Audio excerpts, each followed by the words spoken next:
Well, I did promise you part two, and part two has dropped. So,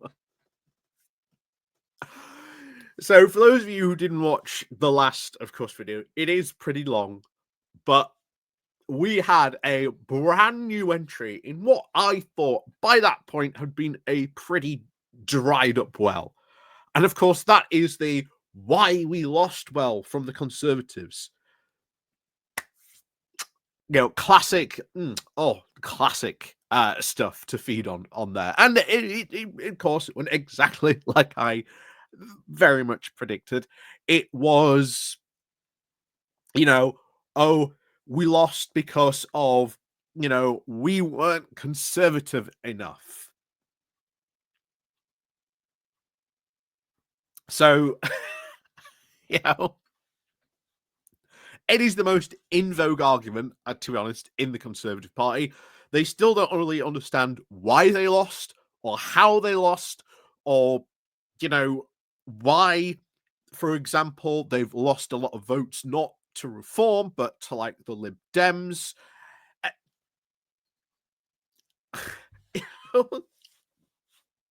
Oh, they are going to slip into third place. I generally think they are. And this is why I keep on covering the Conservative Party, because we are witnessing something that hasn't happened in a very, very long time. And that is the death of a political party. Like, I think we are going in that direction for the Conservatives.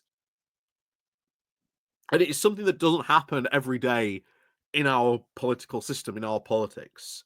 The last time this happened was like the Liberal Party in like the 1920s. So this is kind of an interesting phenomenon.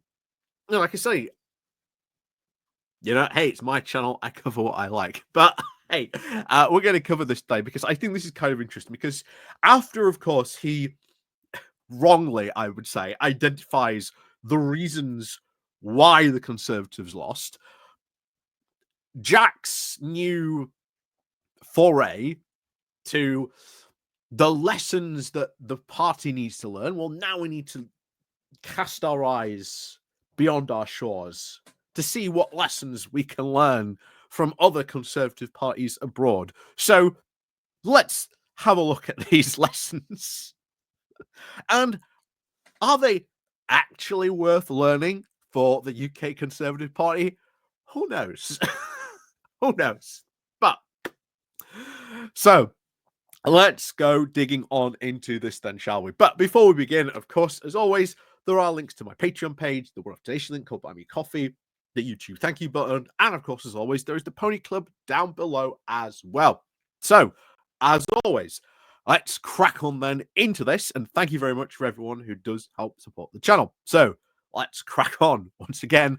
Oh, and yeah, the most bizarre AI generated photo ever. Can we just highlight this to begin with?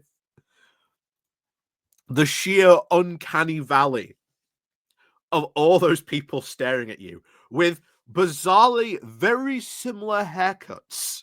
Like, I can pick at least 3 women from that photo who all have like the exact same hairstyle. In fact, I think even one of the men also shares that hairstyle as well.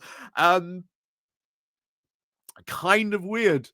And yeah, it's a bit uncanny valley, isn't it? Why couldn't this guy pick another photo of, an actual, group of conservatives? I don't know. But it's kind of a weird photo before we even begin. Anyway. So, like I say, Jack is back with part 2. Lessons apparently the party needs to learn from abroad. So, in 2019, the Conservative Party won 13.9 million votes, and the average age of someone more likely to vote Conservative than Labour was 39. In 2024, this changed to 6.8 million votes, and the average age being 63. So, this confirms that the core vote shrunk massively. Young voters abandoned the party, causing now a long-term damage without a change of message. So, first of all, I would challenge that, and I would go back really to that 2019 vote. And I would say even during that vote, young people weren't exactly voting for your party. If the average age, as you were pointing out there, was 39, I you're more getting at that point closer to people in their 40s voting for the party than anything else. So I would say his definition of young person, eh, you know, bit tenuous on that, but there you go. Anyway, so he continues. We need common sense policies that are rooted in the average voter. Also, what happened in 2019? It's worth pointing out and again digging into that. Why did they attract so many votes? Well, first of all, you've also got to remember in 2019, Farage stood down. Farage actively stood down in 2019 and said, go vote for the Conservatives. So, how many Conservative votes did they pick up from that?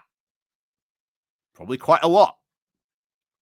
You then had, of course, Boris Johnson, the promise of levelling up, that the idea that Johnson was going to put an end to all this Brexit chaos that would be suffering, that he had this absolutely easy oven-ready deal that was like ready to go. Again, didn't turn out to be true, but it was, what he sold to voters. The promise, again, of, oh, don't worry, I'm going to, level up, guys. We're going to level up all these left behind areas. Which, again, they didn't do. A lot of people said they trusted Boris. You can go back to 2019 and you can see like trusting Boris at like this all bizarre time high, to where it is now. Yeah, there's a lot of stuff about 2019 that should always be discussed. And I think, caveated about all that stuff. But anyway, back to this. So he needs, according to him, we need to have a lot more, quote, common sense policies. We've heard that before, I think, a lot, haven't we? Yeah, common sense policies. Anyway, so we need to, of course, tackle very difficult questions and, of course, to tell the truth. We need to appeal to, of course, younger voters who will, of course, be the future of any Conservative coalition. We must, of course, be serious about the real issues facing our country, and here we can learn the lessons from our sister parties across the Western world, whether it be the German Christian Union taking a very strong position against illegal immigration under Frederick Merz, the Canadian Conservatives with a pragmatic, low-tax, law and order and pro-house building policy over Pierre Poilievre, or the Australian Liberal Party coming into a rapid expansion of their nuclear energy program. So, I don't know too much about Australian politics. I will say that now. I do not know a lot about Australian politics. But when it comes to especially the Canadian stuff, bar, of course, Mark Carney, and of course, all the Trump stuff, it did look like Pierre was going to be the PM. However, that doesn't seem as likely as it once was now. I think Mark Carney is probably going to win. I think the question is just how big is his win going to be? That seems to be certainly the idea on that. And of course, Frederick Merz, again, don't know a lot about German politics. But I'm sure we'll find out. But as I've said before, and I've said this before, if you see another country that's got a good policy and it works for them, why can we just not copy and paste it? Right? If it works for another country, why wouldn't it work in the UK, right? Makes a lot of sense. So, okay, I agree with that. However, the Conservatives that, of course, come outside and, of course, work hard for the low tax and try to tackle the low cost of living are now showing up the incumbent left-wing governments. And if polling is, of course, right, and are on course for securing electoral success, The early signs of this Labour government have been made that there is no love for Starmer or his broken tax promises. Conservatives in this country really should be on the path to electoral success next time around if we take pragmatic decisions to stand on the side of working people and tell the truth about the issues that really matter. Again, love it. Stand on the side of working people. The Conservatives clearly not on the side of working people when they just opposed probably the biggest expansion of workers' rights in over a decade. Oh yeah, but they're on the side of the working people, just not when it comes to giving them more rights. You know, whoopsie doopsie. Anyway, but most of all, he continues, we have to start building an electoral base for future elections. Not, of course, to rely on a coalition that is already fragmented after the last election, and which won't have enough people in 10 to 15 years' time to give us a hope in hell. So that is, of course, referring to, as we've talked about before, the idea that most of like the current Conservative Party is dying off. Because we talked about this a lot during like the Conservative party election, that the secret contestant, shall we say, in that contest was death, because it was claiming a heck of a lot of conservatives and a heck of a lot of conservative voters. So they were a slowly dying party because they were not appealing to young people. And we have seen the polls, more and more people are turning away from the Conservative Party. Normally, as people get older, that used to be a trend that people would drift towards being more conservative. However, given recent trends and everything that else has been happening, that is now not happening. So, back to this. But at least he does recognize that. But I'll point to him. So back to this. Anyway, we can only, of course, start by, of course, winning the working age and younger voters who have abandoned the Conservative Party in recent elections. So maybe you should actually maybe go and ask them why they abandoned the Conservative Party or wouldn't consider voting for the Conservative Party. Has he ever thought about that? Doubtful, but it'd be an interesting, I think, conversation to see him have, maybe with a young person on that. And of course, he continues, while many people can, of course, be confused about the interests of young people by just watching them protests in the street about Donald Trump, feminism, and home insulation, young voters are more.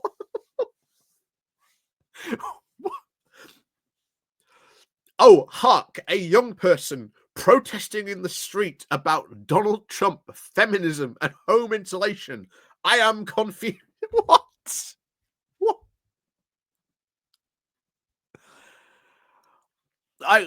I struggle to understand why he would be confused about someone protesting, especially someone who is young protesting about those things. I didn't know that could cause such confusion in the conservative mindset. But anyway, young voters, he continues, are of course more nuanced than we give them credit for. And they are also far more politically engaged than previous generations at that age. Again, that is true. That is true. More young people are very, a lot more politically engaged than I think a lot of people really give them credit for. So he continues. In fact, I do believe the Conservative Party could win younger voters again by doing just 3 simple things policy-wise. So, okay, now we're going to get into the policy on this. Let's see what he has. So, first of all, by ending economic unfairness of high student debt as they leave university and the poor economic outlook for those who do not attend university. This means continuing to invest more in apprenticeships, mandating quotas for the number of apprenticeship graduates for different job markets should have to take on when they bring people on in their early 20s. So, I am not against that in principle. I think apprenticeships are good. I think more money should be invested into apprenticeships. However, what the Conservatives did Um, and what I think Labour really need to do as well, they need to make sure that the apprenticeship levy is not hoovered up by big, large like corporations who get that cheap labor for free. Because remember, if you take on a apprenticeship, the government pays half that apprentice's wage, so you are effectively getting cheap labor for like for like a year or two, depending on how long the apprenticeship lasts. And then once the apprenticeship ends, gone. And if you talk to a lot of businesses and companies, there are so many companies, like small and medium sized, that would love to take on apprentices, but they can't because the apprenticeship levy gets sucked up so much by these big, larger corporations who hire apprentices for the cheaper for the cheaper stuff. I think that is something should be addressed, quite frankly. But we'll see. So anyway, he continues. It also means, of course, reducing tuition fees, and of course, for courses like medicine, where the graduates go into work for the NHS for at least 10 years. Again, not a new idea. This has been, kicked around before. That if you go into something like medicine, I don't think you should just reduce the course tuition fees. I think we should be looking at higher education and thinking what is in our social good. So having more doctors and nurses and people in sort of the medical profession, maybe those degree programs should just be free. Maybe even if people go for, to be a teacher, free, because those jobs benefit society overall.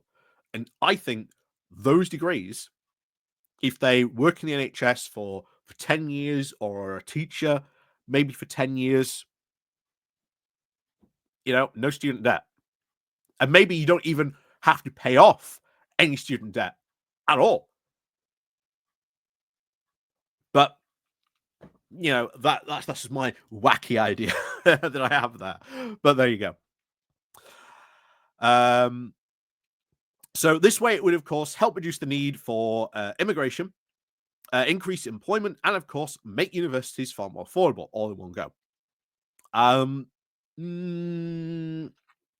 You would never. This is the thing he was talking about last time. Oh, immigration. You want this idea you can ever have like immigration at just zero. Impossible. Just never going to happen. But that's a fantasy that many conservatives live in. But there you go. Increase employment. Well, certainly in the NHS, or probably, as I said, maybe teaching profession. Elsewhere, that's certainly up in the air. Help make university more affordable. I don't think so. I don't see how it would make university more affordable if we went through with his idea. But there you go. So it also means building enough houses for all the country to live in, so that young people can start a life and raise their own family. People on the right of the Conservative Party often point out the dangers of declining birth rates in Britain, or the high levels of immigration putting a strain on the housing market. It's not immigration that's putting a strain on the housing market. This idea that it's immigration is to blame for the housing market or the housing is nothing to do with that. Nothing to do with that. It is just the fact we have not been building enough houses. Pure and simple. And you had a Conservative government for 14 years that just did not engage in any type of house building.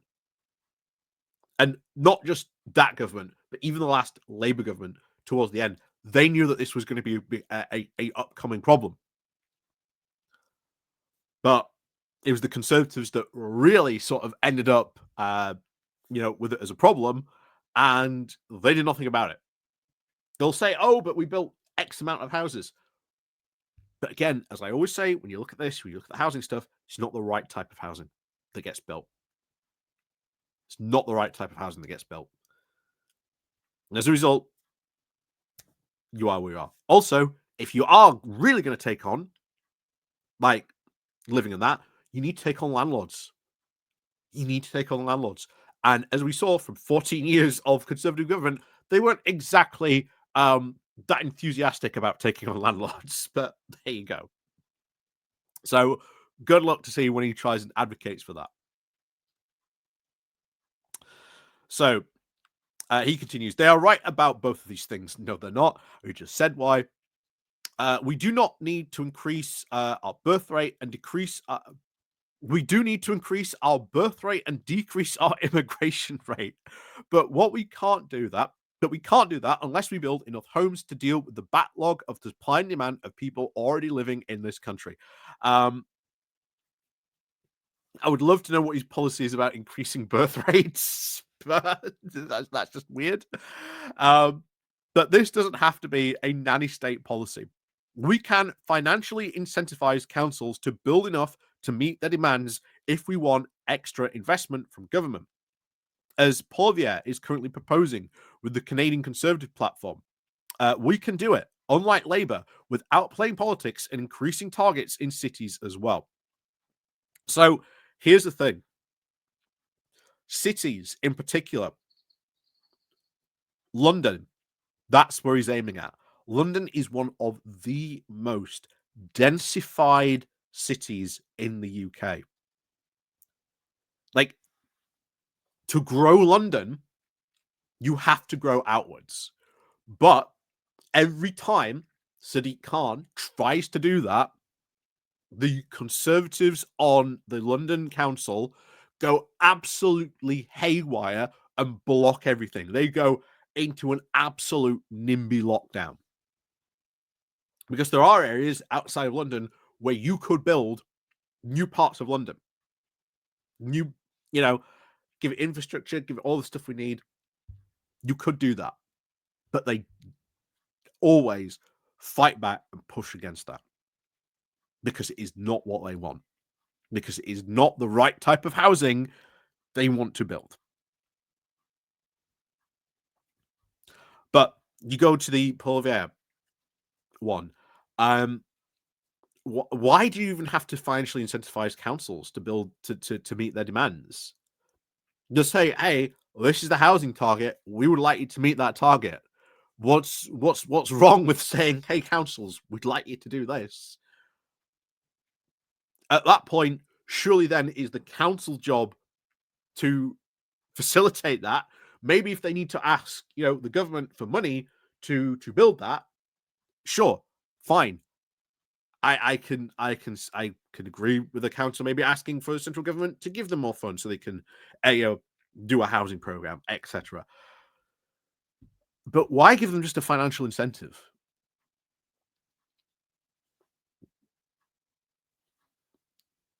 I think there are better ways to do it, quite frankly, on that one. Finally, he continues, we can achieve net zero to save our planet. While we still can, but of course, we do it in a financially stable way that doesn't lump the cost onto ordinary people, as the previous government was suggesting. Young people care about the climate, but young people, specifically from poor backgrounds, also care about having enough money to buy their groceries and heat their homes today. Never mind, of course, in 2025. So what does that actually mean? That just seems to me it's not a policy. That's just a talking point. That's just a talking point. What are you going to do? Because if you're going to do that, then you would expect to see, like, a conservative government saying we're going to, invest in, alternative energy sources. But we don't. We've just seen a speech by Kimmy Badenoch basically commit a massive U-turn on the Conservatives' stance when it comes to net zero. Just to say, nah, net zero is just too expensive. We can't do it now.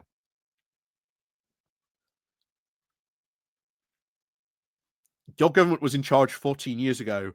Why weren't you doing it then if it's now too expensive? But there you go. That's just bit of criticism on that. But there you go. So these policies, again, that is not a policy. That last one about net zero, that's not a policy at all. That's just a talking point. These policies would allow the Conservatives to build an electoral coalition to keep the Conservatives as a face for Britain for the rest of the century, because without it, the coalition will, of course, crumble and socialism will reign supreme. And ordinary voters in this country will never have voted for that.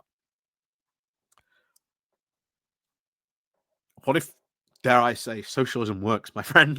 What if dare I say, you know, filling those socialist ideas and going through that actually works? Kind of, interesting point on that. So, anyone who, of course, doubts this approach, Provert is, of course, a leading example of the young voter theory on the right. So why not take a quote maple leaf out of his box for the Conservatives who are quote popular and change the electoral map? Why we still can. Poilievre at the moment is absolutely getting knocked left and right by Carney. Getting knocked absolutely left and right by Carney over the Trump stuff. So I don't necessarily think it's Poilievre's policies or his housing policy maybe isn't as popular as you think it is, but there you go. Anyway, into the comments, because there's a couple of interesting ones on this. So, some begins. Some interesting points. Though European examples are, of course, invariably far more immediately applicable to the UK's Conservative current situation. Societies which, of course, historically rooted, despite largely lacking elevated levels of immigration like ours, differ fundamentally from those historically not entirely based on relatively recent immigration like Canada and the US. Nevertheless, one of the reasons, of course, for the Conservatives to experience Mr. Poilievre surely is not, of course, becoming identified with Trump.